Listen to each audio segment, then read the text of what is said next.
একটু ঘুমটা ভাঙছেনি? ভাঙছে? হুজুর ছাড়া চলবে? হুজুর ছাড়া কি চলবে? চলবে? চলবে না, ঠিক না বে ঠিক? আমার ভাইরা, মুরব্বী বাবাজিরা, এবার আসলে একটু ওয়াজের লাইনে যাই। কারণ এতক্ষণ দেখতেছিলাম যে ভাত আর তরকারি খাওয়াইতেছিলাম, না বিরিয়ানি লাগবো, কারণ বিরিয়ানি দিতে বাধ্য হইলাম, কি করবো মানে, ঠিক কিনা? আচ্ছা ঠিক আছে, এবার আসেন আল্লাহ রাসূল সাল্লাল্লাহু আলাইহি সাল্লাম, সময় মনে বেশি হয়ে গেছে না? ও আচ্ছা, 10 মিনিট আছে, 10 মিনিট আছে, সমস্যা নাই। আছেন? কারা কারা থাকবেন আর তুলেন তো। না রে থাকবি কয়টা পর্যন্ত? হ্যাঁ, কতক্ষণ?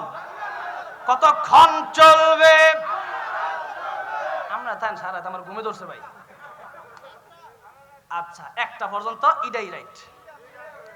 এবার আসেন, আল্লাহ রাসূল সাল্লাল্লাহু আলাইহি সাল্লামের এমন কিছু মর্যাদা আছে যেগুলো সমস্ত নবীদের নাই। মনে আছে কথাটা? আল্লাহ রাসূল সাল্লাল্লাহু আলাইহি ওয়াসাল্লামের এমন কিছু মর্যাদা আছে যেগুলো সমস্ত নবীদের নাই। বলতেছিলাম প্রথম মর্যাদার কথা। আল্লাহ রাসূল সাল্লাল্লাহু আলাইহি সাল্লাম বলেছেন, তোমরা বিয়ে করো যেই বংশে বেশি বাচ্চা হয় ওই বংশে তোমরা বিয়ে করো। এখন কেন বললেন? কারণ হলো কিয়ামতের ময়দানে জান্নাতীদের কাতার হবে 120টা। কয়টা? মিশকাত শরীফের হাদিস, 80টা কাতার থাকবে শুধু বিশ্বনবী মুহাম্মদ রাসূলুল্লাহর উম্মতগণ। সুবহানাল্লাহ। জান্নাতের ভিতরে যাওয়ার পরে আদমশুমারি হবে, 3টা দল হয়ে যাবে। একটা দল থাকবে সমস্ত নবীদের উম্মত, আর 2টা দল হবে শুধু আমাদের নবীর উম্মত। এতে আপনারা খুশি না বেজার? খুশি।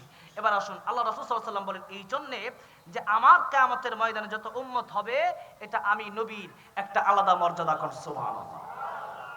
2 নম্বর আরেকটা মর্যাদা, আল্লাহ রাব্বুল আলামিন বলেন, মা কানা মুহাম্মাদুন আবা আহাদিম মিন রিজালিকুম ওয়ালাকিন রাসূলুল্লাহি ওয়া খাতামান নবিয়্যিন। আল্লাহ রাব্বুল আলামিন বলেন, ওগো নবীজি, আপনি তো তাদের জন্মদাতা পিতা নয়, জন্মদাতা পিতা হলো যাদের ঘর থেকে আপনি হয়েছেন, কিন্তু বিশ্বনবী মুহাম্মদুর রাসূলুল্লাহ আমাদের রূহানী পিতা। কি পিতা? সমস্ত পয়গম্বরেরা সমস্ত উম্মতদের যার যার উম্মত যার যার কওমের জন্য রূহানী পিতা, আর আমাদের নবীও আমাদের জন্য রূহানী পিতা। এরপরে আল্লাহ রাব্বুল আলামিন বললেন, আপনি হলেন শেষ নবী। শেষ নবী কে? হযরত মুহাম্মদ রাসূলুল্লাহ সাল্লাল্লাহু আলাইহি ওয়াসাল্লাম। আল্লাহ রাসূল সাল্লাল্লাহু আলাইহি ওয়াসাল্লাম এই কোরআনের আয়াতের ব্যাখ্যা করতে গিয়ে তিরমিজি শরীফে বলেছেন, আনা খাতামুন নাবিয়্যিন লা নাবিয়্যা বা'দি, আমি হলাম শেষ নবী, আমার পরে কোন নবী আসবে না। আমার পরে কোন যদি নবী আসে, কেউ যদি দাবি করে, তাহলে তারা দাজ্জাল, কাজ্জাব, মিথ্যা নবীদার। ঠিক না বেঠিক? আজকে কাদিয়ানীর গোষ্ঠীরা তারা হলো সবচেয়ে বড় বিশ্ব নবীর শত্রু। ঠিক না বেঠিক? তারা পঞ্চগড় ইজতেমা কায়েম করতে চাই। আমরা বলতে চাই, আমরা যদি বিশ্বনবীর খাঁটি উম্মত হয়ে থাকি, আমরা যদি ভালোই উম্মত হয়ে থাকি, তাহলে আমরাও বলতে চাই কাদিয়ানীদের রূপ বাংলার জমিনে বাস্তবায়ন হতে দেওয়া হবে না, হবে না, হবে না। ঠিক না বেঠিক?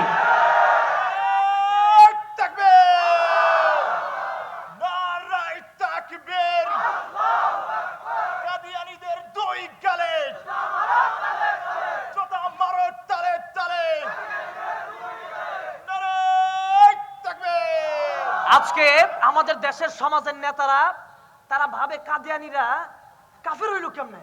রমজান মাসে দেখা যায় রোজাও রাখে, ইফতারিও খায়, সেহরিও খায়, এরপরে আবার হজের সময় হজ করে, উমরাও করে, আবার দেখা যায় দান সদকাও করে, আবার দেখা যায় নামাজও পড়ে। তাহলে এরা কাফের হইল কেমনে? একটা কথা, এটা এত বোঝানোর দরকার নাই। কোরআন শরীফের একটা আয়াত যদি কেউ অস্বীকার করে, মুসলমান থাকবে? ইমানদার থাকবে না বেঈমান হয়ে যাবে? তারা সূরাতুল আহজাবের এই 40 নম্বর আয়াত যেটা আমি তেলাওয়াত করছি, তারা সরাসরি অস্বীকার করেছে। তারা আল্লাহর কোরআনের আয়াতকে অস্বীকার করে। এরা মুসলমান না কাফের? এরা ইমানদাররা কাফের? নিশ্চয়ই তারা, অবশ্যই তারা কাফের।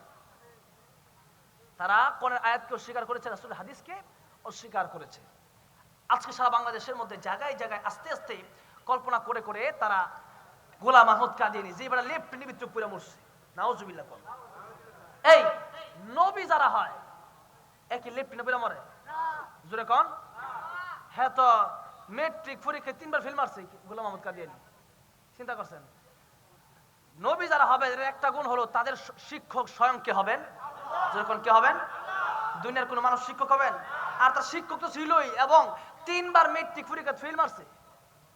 চিন্তা করেন, হ্যাঁ বলে আবার নবী তো শরম আছে, লজ্জা আছে এগর, এবারে বাথরুমে ফিরে মরছে। অথচ আল্লাহ রাসূল সাল্লাল্লাহু আলাইহি সাল্লামের মৃত্যুর সময় আজরাইল আলাইহিস সালাম আয়েশা অনুমতি চাইছে দরজার বাহির থেকে। সুবহানাল্লাহ কইতেন না?